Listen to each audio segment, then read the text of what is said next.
Hello YouTube, welcome to a brand new video here on my YouTube channel, Tempered Glass. It's been a while since I last made a video for YouTube. My last video, the previous video I made, I uploaded it on YouTube in January. That was 3 months ago. In that video, what I did was I cleaned my graphics card, which I'm currently using right now, the RTX 2060 non-super. I cleaned it, I replaced the thermal pads as well as the thermal paste. Honestly, it hasn't really made much of a difference. So today, in today's video, what I'm gonna do, I'm actually gonna do a bunch of stuff. I spoke about this last time. I want to clean my CPU cooler, the heatsink, the heatsink and the fans themselves of the CPU block of my CPU cooler. The CPU cooler which I have is a Deepcool Gamax 400 V2. That's the model of the cooler. It's like an aluminum block with copper pipes. I don't really use AIO at the moment, like an all-in-one liquid cooler for my processor. I'm not really sure if I need it. CPU block of mine is full of dust.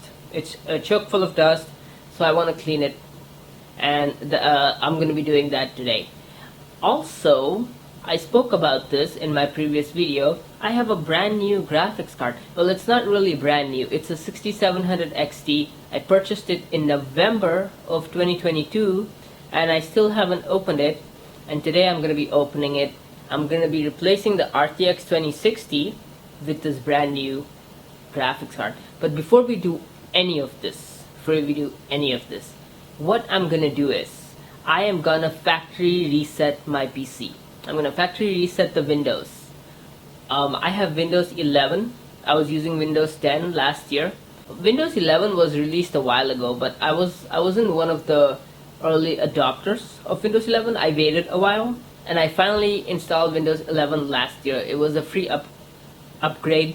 I was able to do it in the Windows Update, under the Windows Update settings. That's where I was able to update to Windows 11. I didn't really have any issues. It just asks you if you have TPM 2.0 enabled. TPM 2.0, I think that's what it's called. It's like a TPM module. It's like a special security chip on your motherboard for safety and stuff. I don't know. They wanted to make sure you had that. That was their biggest requirement for Windows 11. So since I'm on Windows 11, I'm gonna factory reset Windows. This is very easy to do. Back in the day, I grew up using Windows XP. I've used Windows XP a lot. Back in the day, there was no such thing as like being able to just reset Windows willy-nilly. You had to manually install it using a CD. Windows was burnt onto a CD, and you had to manually install Windows and do a factory reset. But these days, it's actually very easy. All you need to do is click on the start menu, type reset, click on reset this PC. Once the recovery window opens, the way it did for me, what you need to do is press reset PC.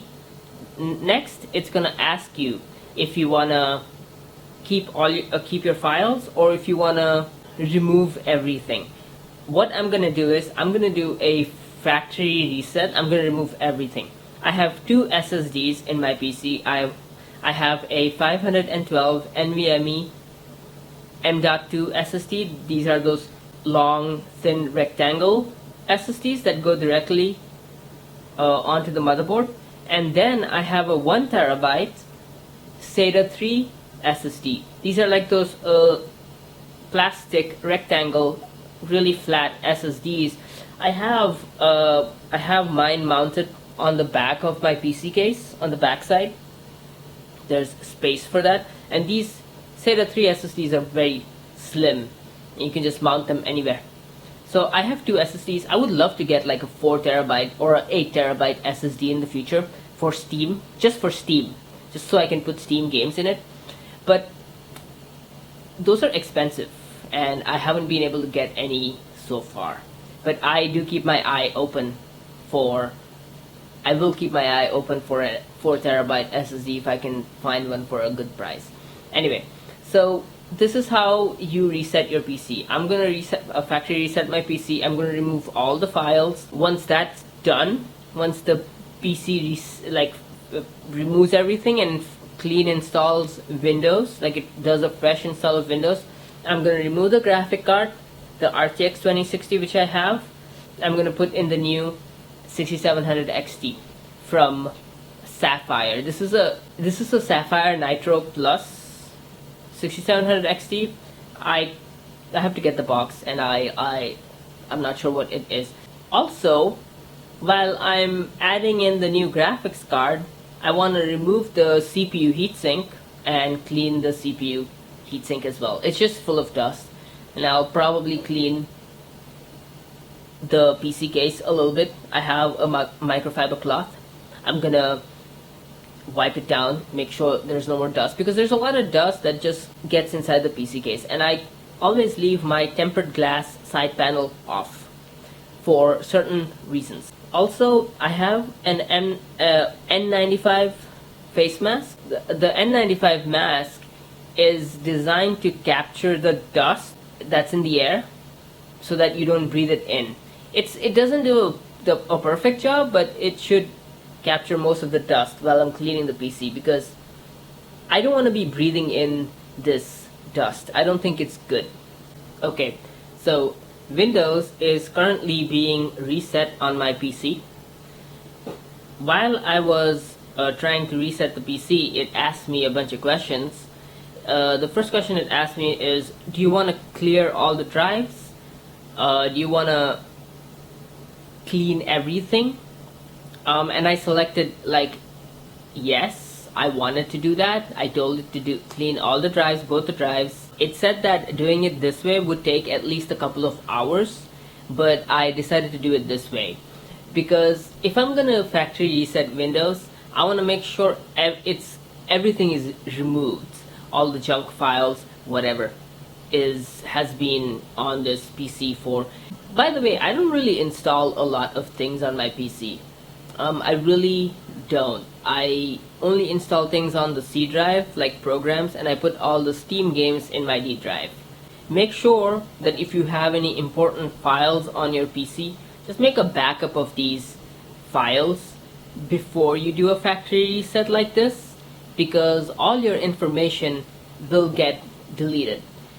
Also, it asked me if I wanted to do a cloud install or if I wanted to do a local install, which I think cloud install means it downloads Windows from the Microsoft servers, whereas local install means that it just takes your current version of Windows, and I'm sure the files to reinstall Windows are there already, and it just reinstalls using those files. I chose to do the cloud install because I wanted it to download the latest version, which I already have the latest version. I always update Windows, which I'll be honest, doesn't happen a lot, but it does happen like once a month. I get a Windows update notification. So my Windows is always on the latest version, but I still chose to do the cloud install. Also, I don't think that you need to re-enter your license key. This is a genuine version of Windows which I'm using. I purchased the license key off of Amazon for Windows 10. This was a while ago. I got a license for Windows. Windows 10 is actually really old. It's quite a few years old now. So yeah, I'm using it's on the same license. Like I have Windows 11, right? But it was Windows 10. But then it gave me a notification. It was like, look, update to Windows 11. Like it made me update to Windows 11, which I did. But it's on the same license, so I don't really need to re-enter the license key. I don't think you might be required to enter the license key either if your version of Windows is genuine, which mine is. This should be very easy Once the reset is complete, I will take my PC apart, clean it, and put in the other newer GPU. Okay, so I've finished formatting my PC. I factory reset Windows. I didn't have any issues whatsoever. The only small problem that I ran into was because I have dual monitors, it kept thinking that this vertical monitor that I have here, this 22-inch LG monitor, which I'm using as my second monitor, it thought that this was the primary monitor, and it kept displaying everything on that screen, and I had to turn my head to look at it. So what I should have done was I should have unplugged this monitor before I did all this, before I factory reset Windows. I had no idea that this was going to happen. I've never really owned dual monitors before. I've never really had a dual monitor setup. This is the very first time. I didn't really think that something like this would happen. This is not really a big issue.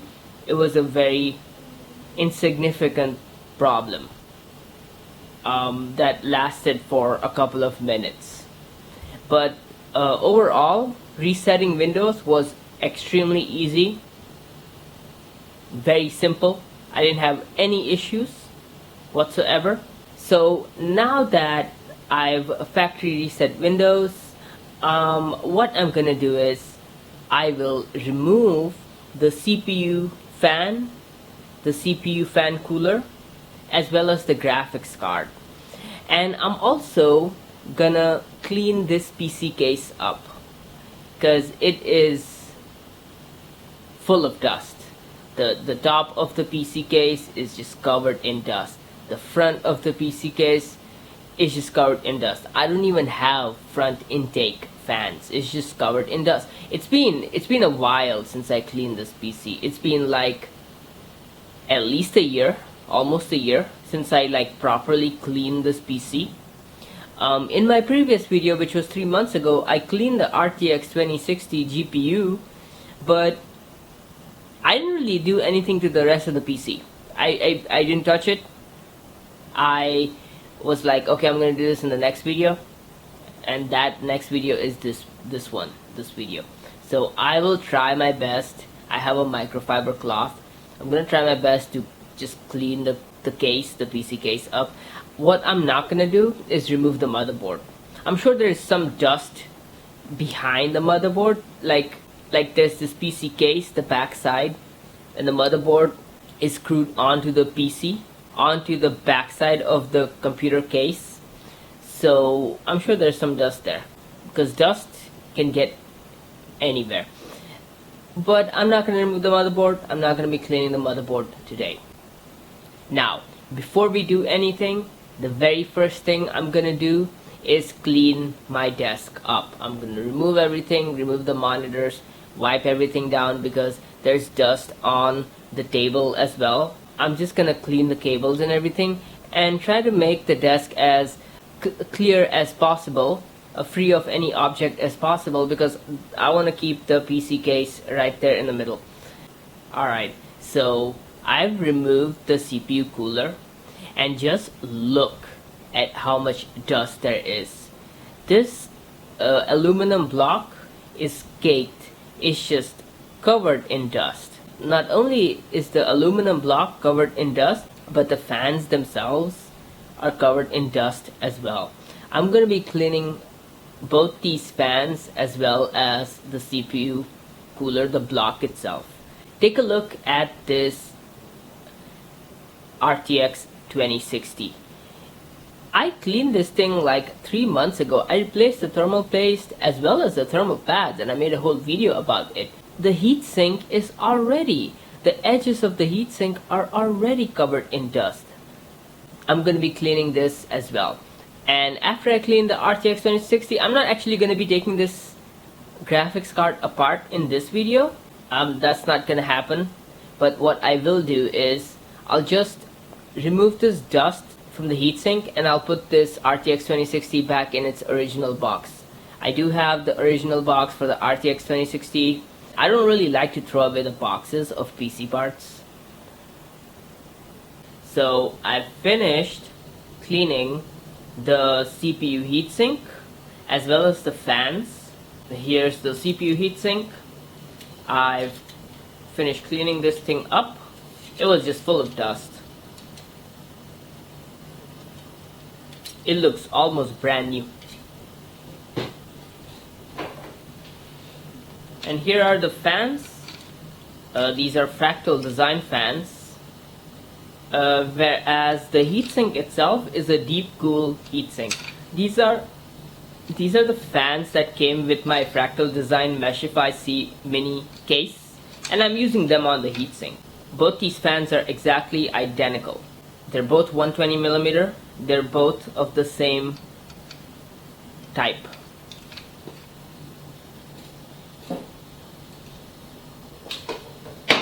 I also cleaned the RTX 2060 and put it back in its original box. Now, before I reassemble the CPU heatsink, what I'm gonna do is I'm gonna unbox this 6700 XT. This is a Sapphire Nitro 6700 XT. I purchased this around, I don't know, October, November of 2022, last year. So it's been like 6 months since I purchased this, and I haven't even opened it yet. The improvement in performance is probably going to be enormous. The last AMD GPU that I've used was an RX 580. I used that thing for 5 years. Great, fantastic graphic card. So I do think that with this Radeon 6700 XT, I'm going to be able to play a lot of games for a long time. This thing is rated at 1440p for a 1440p monitor. It's supposed to run a 1440p monitor. My monitor is only 1080p, so I'm expecting big improvements. I'm expecting a massive improvement in gaming performance. Basically, I should be able to play games at high settings at 1080p, 60 FPS without any issues with this GPU. Okay, let's open this thing up. There's a sticker,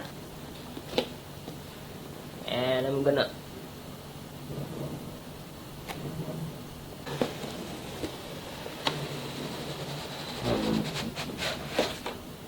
wow, this box on the inside has no labeling whatsoever. Nothing. Let me open this thing.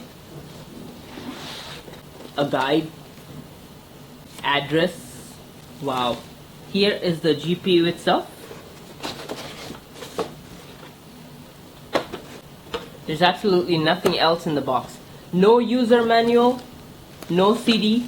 Honestly, I really like the fact that they did not include a CD or even well, there is a guidebook, but it isn't like a user manual.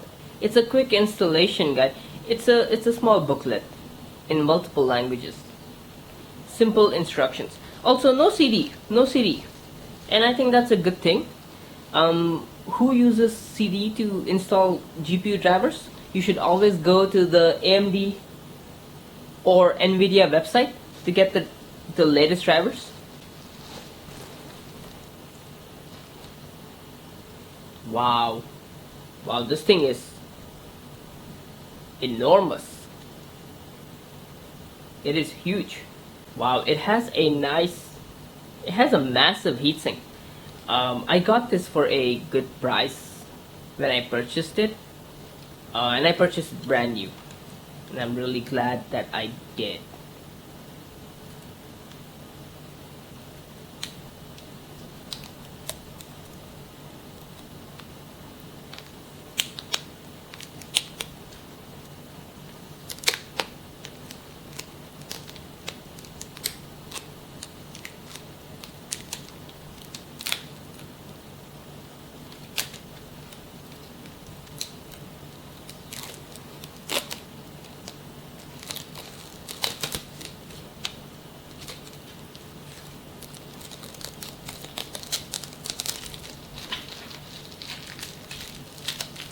Wow, look at that. I think the backplate is made of plastic. Yeah, I think it's made of plastic. It's not a metallic backplate. Even though it's colored silver, it's made of plastic, I think, the backplate. No problem. Although on the RX 580, the GPU that I had, the backplate was made of metal. I think this one is plastic. I'm not sure. I should search this up. But I think this backplate has some RGB or something. Like it probably lights up. I don't know. It has one HDMI and 3 DVI ports. One HDMI, 3 DVI ports. I'll be using the one HDMI and I'll be using that one DVI to HDMI for the second monitor. Those are the only two sockets I'm gonna be using. This thing is huge, but it's not really that heavy. It's not really that heavy. It's actually kind of lightweight. I think it should be about as heavy as the RX 580, maybe lighter. I would love to install this. I'm gonna install this, put this in my PC, set everything up, reinstall the CPU heatsink, and I'll be right back. Okay, YouTube. So what happened was, after I finished cleaning the CPU heatsink, I reinstalled it onto the processor. I applied fresh thermal paste for the processor as well, for the CPU. I have a Ryzen 5 3600 processor. It's a fantastic processor. I mean, I would like to, if I'm gonna keep an eye out for maybe a 5000 series processor, if I can find one for a good price, maybe 5600. I think that would be a good processor. My motherboard should be able to support it. The 5000 series Ryzen processors are the last AM4 socket processors. The new processors, the 7000 series, there were no 6000 series processors, I think, unless if I'm not mistaken, there were a few 6000 series processors for laptops, but that's because AMD wanted to bring their CPU naming scheme in line with their GPU naming scheme, so they skipped a generation. Anyway, so the 7000 series processors use AM5, that's the new one. I'm not planning on jumping over to AM5 at the moment, but I would love to eventually. I would love to start using AM5 as well. Okay, anyway, so I've reinstalled the CPU cooler. I cleaned the thing. It was so full of dust. I removed all the dust, cleaned in between the fins, and now it's just whisper quiet. I can barely hear it. The installation of the graphics card, the 6700 XT, it went smoothly. So after I unboxed it, I installed the GPU into my computer. This graphics card uses a 8-pin as well as a 6-pin power connector. Yeah, my RX 580 only used an 8-pin connector, if I'm not mistaken. The RTX 2060 also, RTX 2060 which I was using for a while, also uses only an 8-pin connector. This one uses an 8-pin plus a 6-pin. Also, this GPU is really long. Like, it just fits into my case perfectly. It goes all the way to the front. In fact, the heatsink of the graphics card is a lot longer. It goes way more than the PCB of the GPU. I'm assuming this is supposed to give us better cooling. The graphic card itself is not really that heavy. The GPU itself is kind of lightweight.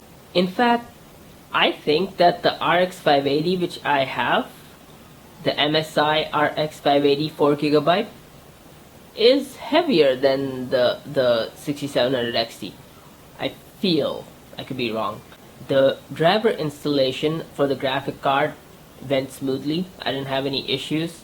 Okay, so I ran a bunch of games using this new graphics card, and I have to say the performance is, the difference between an RX 580 and this GPU is, it's so huge, it's insane. While I played, like, I've tried 3 different games. I haven't really installed that many games yet. One of the games that I tried playing using this graphic card was Metro Last Light. I played Metro Last Light. All the settings were turned to very high, and SSAO was 2x. So I think what that means is 2x means it's gonna do twice 1080p. So if SSAO is 2x, it's twice of 1080p. And I was able to get 153, 155 FPS on Metro Last Light. Very high settings, SSAO 2x, and I was able to get 155 average FPS using this GPU. I should mention that I did turn VSync off because VSync would limit my FPS to 60 FPS. The next game that I tried using this graphic card was Sleeping Dogs. I wanted to see how Sleeping Dogs would perform. Sleeping Dogs is a really good game in my view, but it's also really graphically demanding.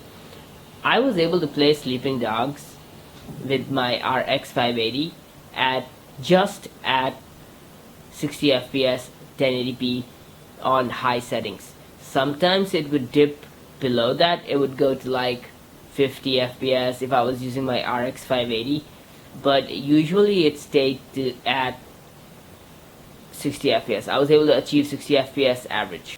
Of course, I'm talking about, I do play games at using VSync turned on. So like my RX 580 would not really go that high. Now with this graphic card, the 6700 XT, using this graphics card in Sleeping Dogs, I was able to achieve 172-ish FPS. That's the average FPS that I got. Fantastic. It was so smooth. And this is the average FPS. I measured the FPS using MSI Afterburner's benchmarking tool.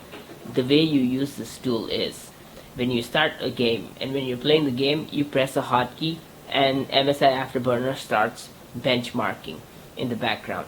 So I played both Metro Last Light as well as Sleeping Dogs, each for like at least an hour.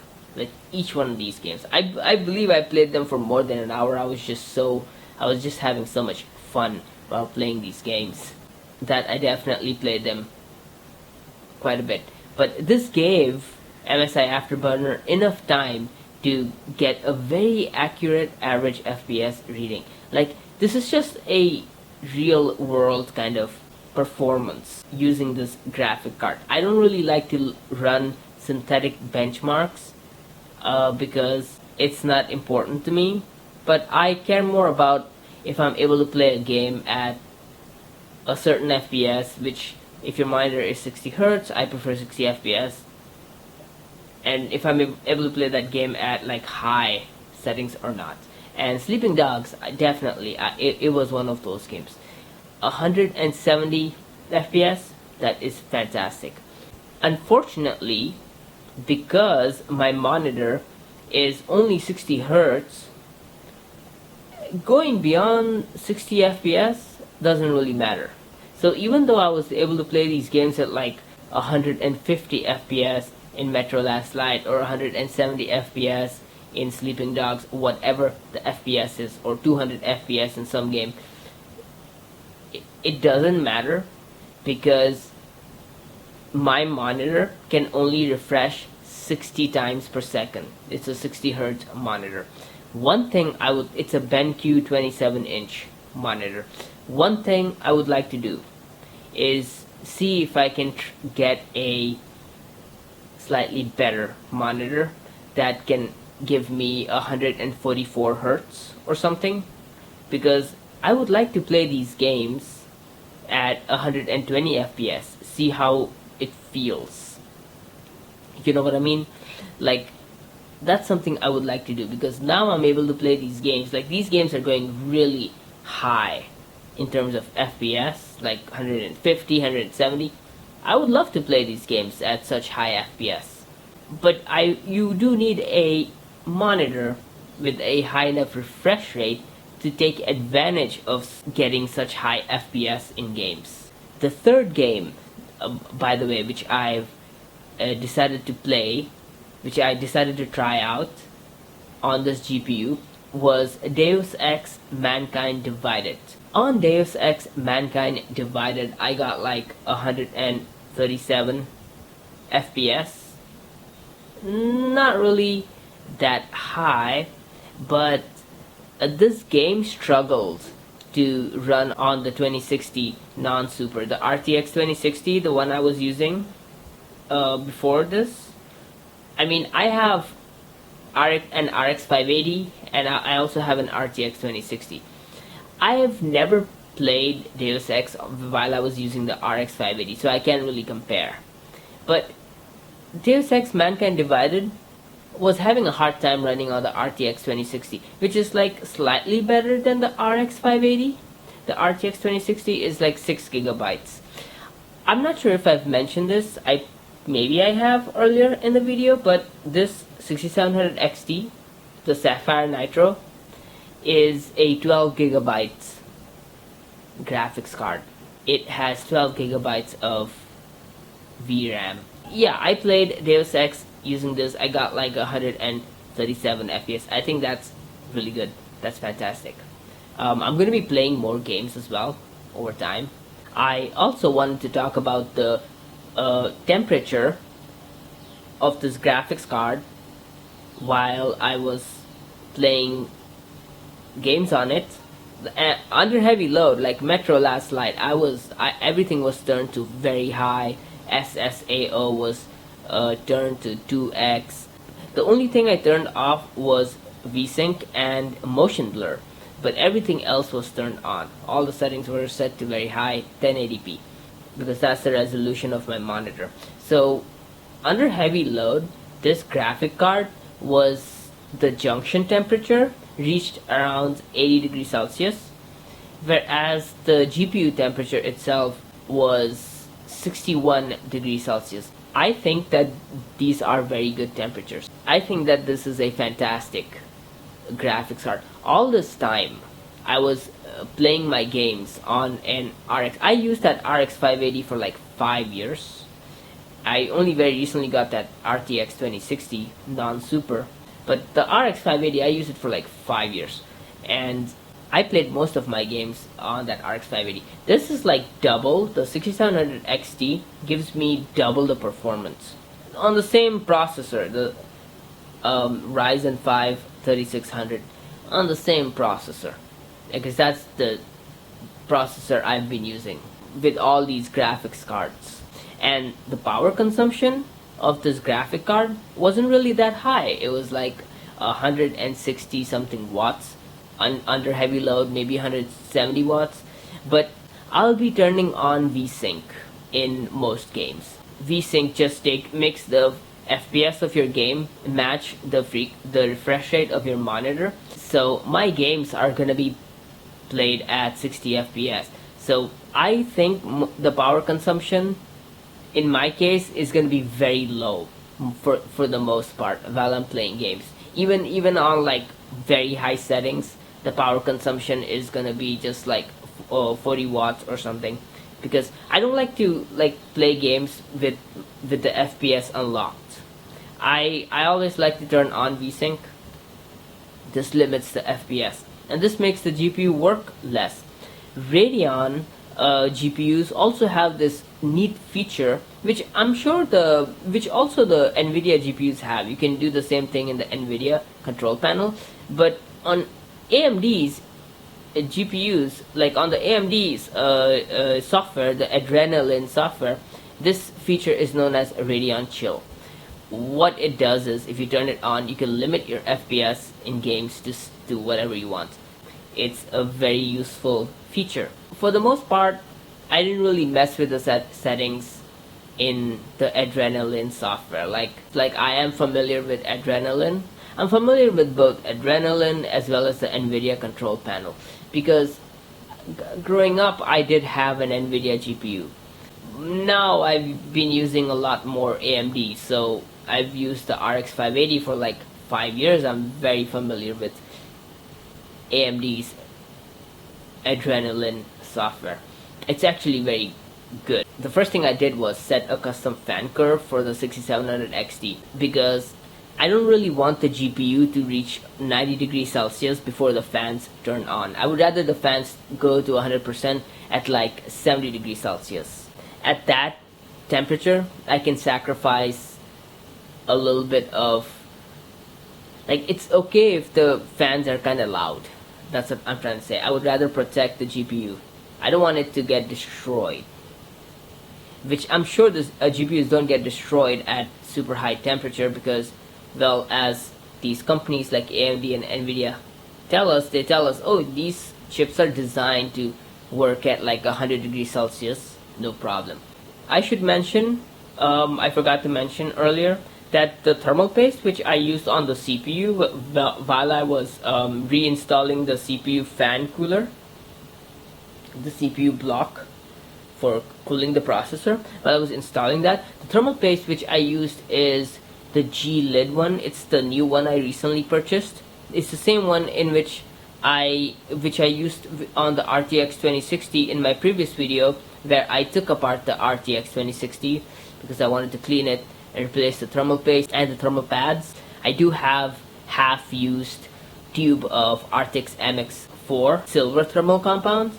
I still haven't finished that, but I could have used that as well. I think the difference between a G-Lid and the Arctic MX4 is basically maybe like 1 degree Celsius. G-Lid is better by 1 degree Celsius at most. The difference is completely negligible. Lastly, I want to talk about the RGB. So this GPU has RGB. I set all the lights to like white color. I also got like 3 brand new fans. Back in whenever I purchased the thermal compound and the thermal pads for the graphic card for the RTX 2060, which that's what the previous video was.